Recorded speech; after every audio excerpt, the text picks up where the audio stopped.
اللہ کے نبی صلی اللہ علیہ وآلہ وسلم کے ساتھ جو صحابہ کرام کی محبت تھی وہ اس درجے کی تھی کہ صحابی کہتے ہیں کہ جب میں نے محمد الرسول اللہ صلی اللہ علیہ وآلہ وسلم کو یہ ظہر کے بعد کی ظہر سے پہلے کی 4 رکعتیں پڑھتے دیکھ لیا، میں نے ساری زندگی پھر یہ رکعت نہیں چھوڑی ہے۔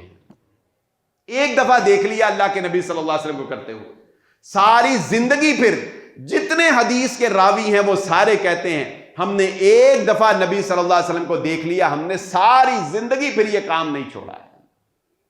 اور جس کام سے محمد الرسول اللہ صلی اللہ علیہ وآلہ وسلم نے منع کر دیا، یہ تو وہ کام تھے نا کہ آپ سے تجاوز کرنے کی کوشش نہیں کرنی، آپ سے بڑھنے کی کوشش نہیں کرنی۔ دین میں بھی ایک اعتدال رکھا ہے۔ آپ شادی اس لیے نہ کروائیں کہ اللہ اللہ کریں گے، یہ نیکی نہیں ہے۔ آپ ہمیشہ روزے رکھنا شروع کر دیں، یہ نیکی نہیں۔